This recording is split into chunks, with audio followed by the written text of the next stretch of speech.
চীন কোনো জায়গায় কোনো রাষ্ট্রের জায়গা দখল করে বসে আছে, এই অভিযোগ কিন্তু এখনো নাই।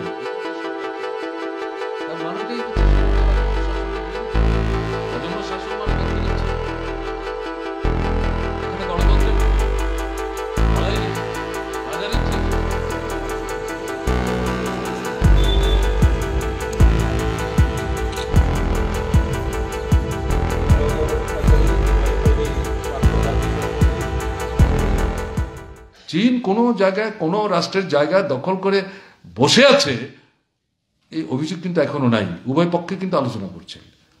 এর আগে 60 সালে বিরোধী হয়েছিল, অনেকটা ভেতরে এসেছিল, বাধা দিতে পারেনি, কিন্তু চীন নিজে থেকেই সেই জায়গা ছেড়ে দিয়ে চলে গেছে।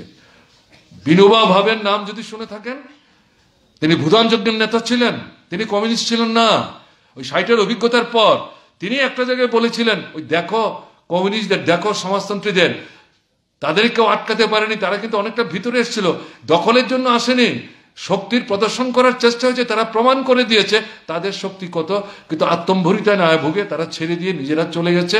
কেউ তাদের কাছে কিন্তু দাক্ষিণ্য চায়নি, তারা নিজেরাই চলে গেছে। আমি বিনোবা-ভাবের কথা এখানে তুললাম, এই কমরেডরা যখন বলছিলেন আমার বিনোবা-ভাবের কথা তখন মনে হচ্ছিল, তার জন্য আমি বললাম। বই আছে, রেকর্ড আছে, এখন বিরোধ আছে, আলোচনা হবে। সীমান্ত থাকলে বিরোধ থাকতেই পারে, দেখা যাক না কি হয়। Don't forget to like, share and subscribe to East Mojo. For any queries, put them down in the comments section below and press on the bell icon for notifications.